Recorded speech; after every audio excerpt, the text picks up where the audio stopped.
bien, bonjour à tous, on se retrouve pour une toute nouvelle vidéo de No Limits 2 et on se retrouve avec une recréation d'un coaster que vous connaissez sans doute. C'est un coaster quand même vachement connu qui a un petit peu marqué le renouveau des roller coasters en Europe, c'est Blue Fire Mega Coaster. Ce fameux Blue Fire Mega Coaster qui se trouve, je le rappelle, à Europa Park, hein, pour ceux qui ne savent pas, même si je pense que la moitié, même plus de la moitié, 90% des personnes qui me regardent savent quand même ce qu'est Blue Fire. Blue Fire qui est ouvert en 2008 dans son parc que je vous ai dit il y a quelques instants, c'est-à-dire Europa Park, qui borde la zone islandaise, tout islandaise. Non, oui, c'est bien islandaise, tout au bout du parc, avec notamment Vodan qui est juste à côté. Il a notamment fait, regardez, une petite reproduction de Vodan, bon, vite fait, hein, vraiment, oh putain, ouais, non, le camelback est pas aussi net sur Vodan. Là, c'est carrément un camelback de Colossus ou de merde, comment il s'appelle déjà, vous savez, El Toro, voilà, Six Flags Great Adventure. Voilà, c'était cette petite digression juste pour pouvoir vous introduire justement ce merveilleux Blue Fire. Et Blue Fire a quand même la grande particularité honorable quand même d'avoir des trains lap-bar. C'est le tout premier coaster à avoir des trains lap-bar à inversion. Je mets inversion entre guillemets, même si vous ne le voyez pas, mon mouvement de deux doigts d'index. Puisque en fait, littéralement, les là-bas existaient déjà auparavant dans des roller coasters inversion. Je pense notamment aux Anton Schwarzkopf qui possédaient des lap-bars. Mais là, on est quand même sur un coaster moderne, avec un layout moderne, avec des inversions autres que des loops, que des simples corkscrews. Franchement, on est sur toute autre chose, hein. Là, on est vraiment dans le roller coaster moderne par excellence. Hein, et c'est ça qui a introduit Blue Fire dans le monde des montagnes russes. Voilà. Et c'est ça qui est très intéressant. Alors, comme vous pouvez le voir, on a encore le vieux hall Gazprom qui n'existe plus, hein, de par la guerre en Ukraine. Et enfin, en fait, si vous voulez, à la base, c'était le hall Gazprom. Puis après, ça a été Nord Stream 2. Mais Nord Stream 2 est lié très étroitement par Gazprom, hein. En fait, c'est toujours Gazprom en soi qui était auparavant sponsor quand c'était Nord Stream 2. Et là, depuis la guerre en Ukraine, ils ont carrément lâché le sponsor de Gazprom et de Nord Stream 2. Je le rappelle, Gazprom est une société russe. Tout comme les Nord Stream 2, quoique. Nord Stream 2, ça encore un petit peu plus particulier quand même. Mais Gazprom, c'est bien russe. Voilà. Donc, je vous propose d'aller rider tout cela. Ce qui est d'ailleurs dommage parce que franchement, ce hall Gazprom, je le trouve dégueulasse, hein, dans la vie IRL. Je préférais carrément l'ancienne file d'attente qui déambulait vraiment autour du coaster, qui est vraiment ancré au coaster. Là, bon, découvrir des écrans hémisphériques dans un grand hall en métal combiné avec des vitres, franchement, c'est pas ce qu'il y a de plus beau à voir, on va pas se mentir. Donc c'est parti, on remonte un petit peu la file d'attente. Donc par contre, c'est pas vraiment emmerdé à faire un beau launch comme pourrait le faire McRide, parce qu'il n'y a pas la triple spine sur la partie, la section launch des Mac. Putain, par contre, c'est vraiment... Enfin, on se rend vraiment compte de la mollesse du launch quand on voit la longueur de celui-ci, hein, pour atteindre 100 km/h. J'ai l'impression que Red Force atteint beaucoup plus, c'est-à-dire 180 km/h en une distance quasiment similaire. Ce qui, ma foi, assez significatif de la mollesse ou en tout cas, on est témoin plutôt de la mollesse des launchs de chez Mac, hein. La réputation des launchs de chez Mac, pour moi, elle n'a pas du tout changé, hein, vraiment, c'est assez attristant. Donc, on entend le merveilleux soundtrack de Blue Fire Mega Coaster. En plus, on a le premier rang. Allez, on va se prendre le petit premier rang. On va s'asseoir donc tranquillement sur ce merveilleux premier rang dont on va pouvoir baisser de là-bas. Oui, par contre, la station, c'est à peu près ça, à quelques différences près. Ce qui est dommage, c'est qu'il n'y a pas énormément de détails. Alors, certes, il a fait des textures relativement sympas, ressemblantes. Ah, par contre, ouais, on a un pré-show quand même ressemblant. Ça, c'est cool. Oh putain, par contre, le virage est relativement serré. Pourquoi? Why not? Donc, c'est parti, on arrive quasiment au milieu de ce pré-show. Par contre, ouais, le virage me paraît vraiment très bizarre. Ouais, regardez là, on a un genre de S-turn. Je sais même pas si le châssis du train ne se collisionne pas entre eux. Ce qui me paraît quand même un petit peu bizarre, on va pas se mentir. Donc c'est parti. On va launcher dans quelques instants. Je l'espère. Parce que là, ça traîne un petit peu. Putain, c'est ultra lent. Avec le fameux animatronique sur le côté. On sait que tout va mal, et c'est parti, on est launché à une centaine de kilomètres par heure. En tout cas, c'est le cas sur le vrai Blue Fire. Putain, il a même fait les supports qui servent à rien là-bas en dessous. Enfin, les connecteurs plutôt, et non les supports. Donc voilà, le loup. C'est du Blue Fire, hein. En plus, on retrouve le soundtrack on ride. Même si, honnêtement, le soundtrack on ride, on ne l'entend absolument pas. Contrairement à RTH, qu'on l'entend très bien. Vraiment, sur Blue Fire, j'ai l'impression que c'est le néant complet. On n'entend que dalle.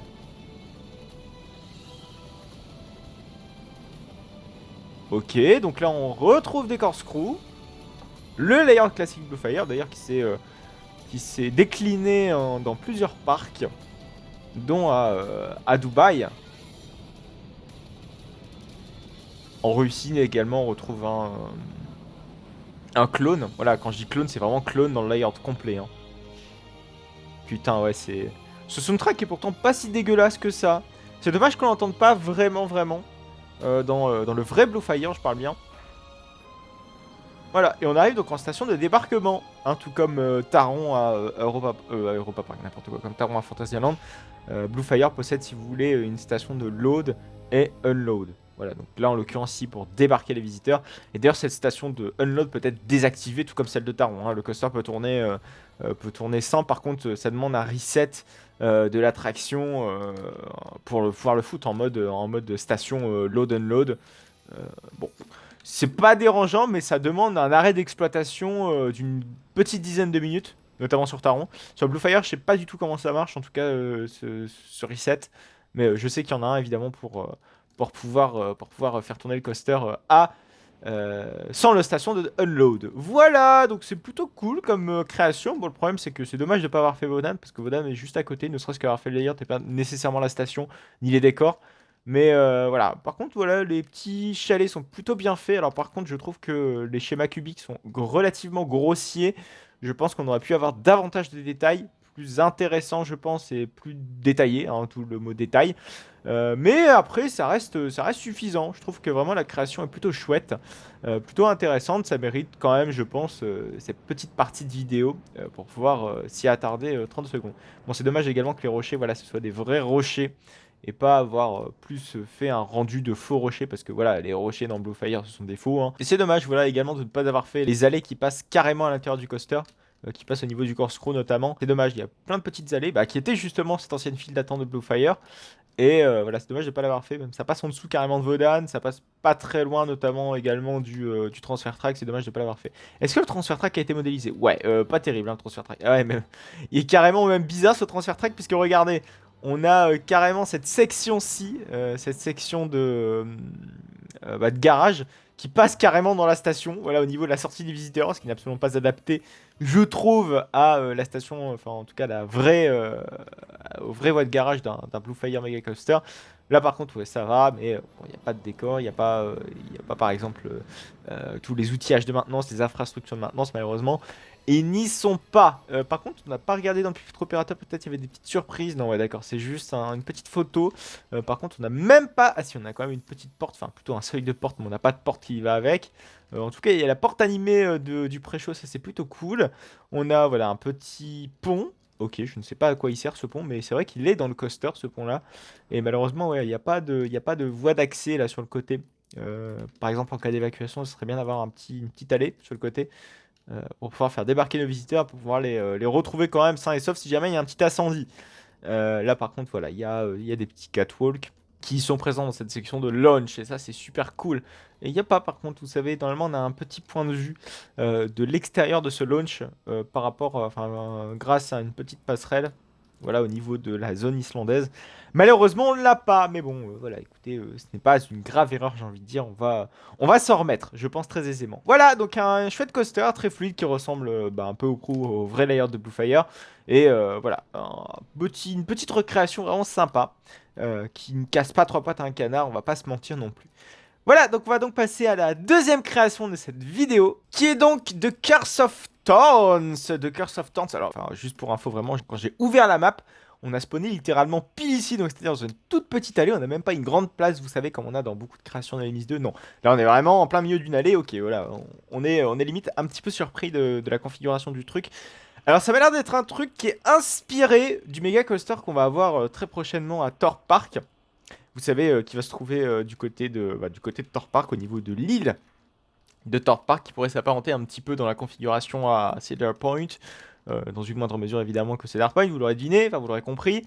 Par contre, ouais, c'est très violet, très flashy ce truc-là. C'est vrai qu'on nous a fait spawner comme ça de nuit. On ira quand même faire un tour tout à l'heure de jour, enfin pas un tour de coaster, mais je pense surtout des points de vue de jour juste après avoir donc découvert la création. de nuit, hein, parce que littéralement le créateur en tout cas nous a fait spawner de nuit, donc on va découvrir la création comme le créateur l'a un petit peu pensé. Donc on attend la fermeture des lab bars. Regardez, on a ces merveilleuses lab bars qui sont juste ici, donc les lab bars Mac. J'ai l'impression qu'ils ont été légèrement modifiés comparé aux vrais lab bars Mac parce que vraiment ils sont tout petits. Enfin, généralement, je me souviens, quand même, les lab bars Mac, je les connais bien avec RTH. C'est des trucs quand même beaucoup plus imposants que ça. Contrairement aux lab bars Intamin qui sont beaucoup plus maigrichonnes et plus sympas, on va pas se mentir aussi. Mais oui, les sièges Mac vous englobent beaucoup plus dans le siège qu'un siège Intamin. À mon grand désarroi, je préfère largement un siège Intamin, mais comme je vous l'ai introduit dans la précédente création, les trains Mac sont en tout cas les premiers à avoir développé en tout cas les trains lab-bar pour des montagnes russes à inversion. Mais voilà, on va leur laisser ce bénéfice un petit peu de la nouveauté.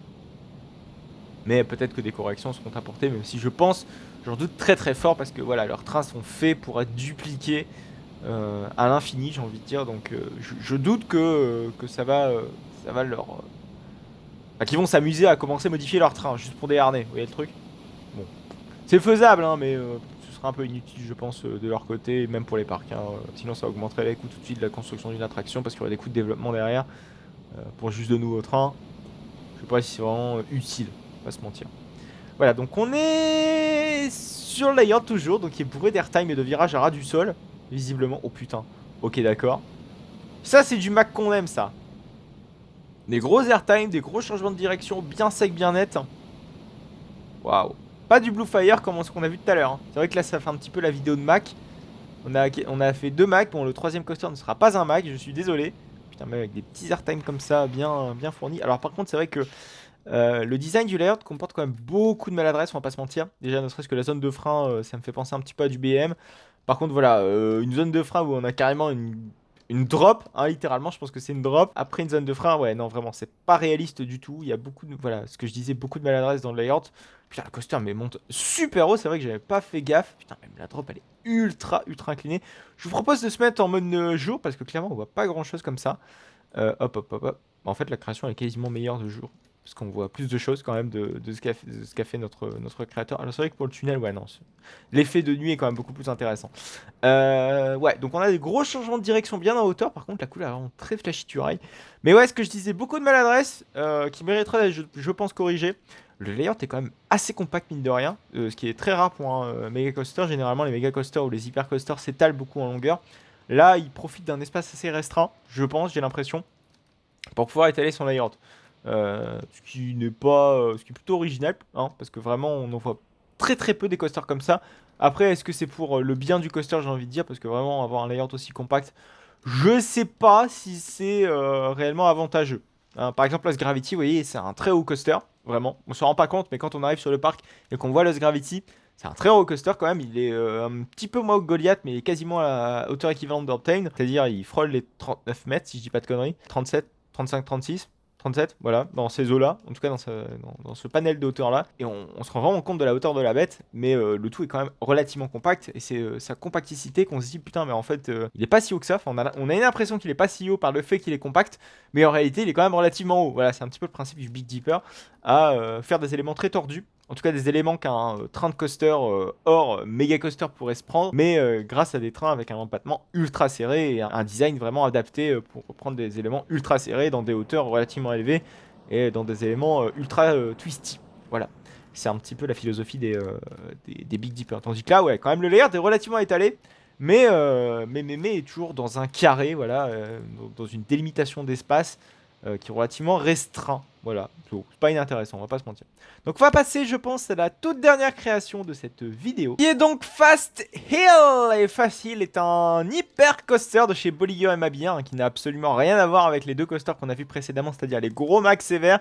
Là, on est sur quelque chose d'encore plus haut, d'encore plus impressionnant, j'ai envie de dire. On est, je pense, limite au Giga Coaster, on va pas se mentir, avec des coasters relativement pourris, un environnement relativement pourri, on va pas se mentir. C'est quoi ce truc là? Oui, c'est les... Putain, mais non, je connais absolument pas ce genre de type de coaster, en plus avec une station de load and unload sur un layout aussi court, je sais même pas si c'est vraiment utile. Putain, je savais même pas qu'il y avait les Trispline à la Tikiwaka de chez Gerslower, enfin pour ce genre de coaster. Je ne savais pas qu'en 2002 ça existait. Enfin, en plus, on a le même clone qui est juste à côté, enfin, c'est absolument ridicule.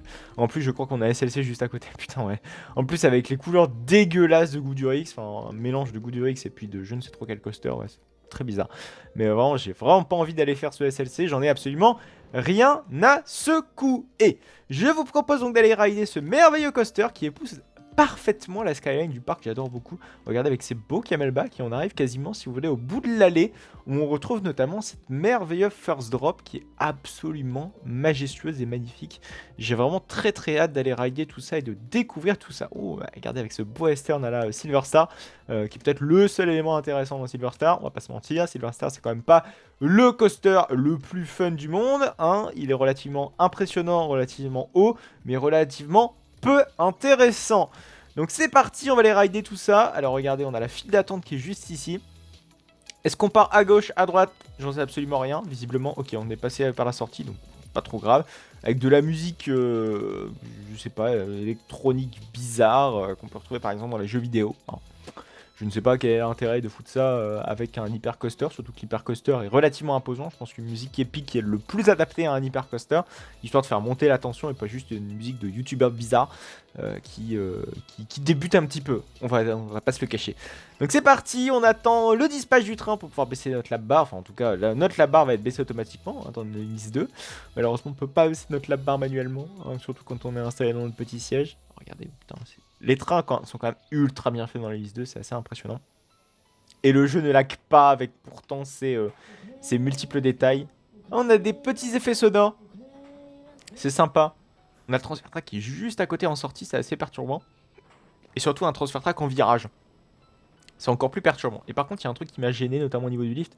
On va en reparler juste après, je pense, à la fin de cette on-ride. Histoire de découvrir tranquillement le coaster sans prendre notre tête. Enfin, sans prise de tête. Voilà, je pense que en parlant français, c'est quand même beaucoup plus adapté. Donc c'est parti, on attend la fin du lift. On est quasiment proche de cette fin de lift pour pouvoir un petit peu d'Europe et découvrir un petit peu ce que peut nous proposer ce coaster. Est-ce que ça va être intéressant ou pas? Je n'en sais rien. C'est parti. Le train tremble de vitesse. C'est plutôt cool. Ah putain, ouais, évidemment... tout bon BM, j'ai envie de dire, qui se respecte en détrim. Sauf Shambhala qui n'en dispose que d'un. Oui, parce que j'ai parlé des trims.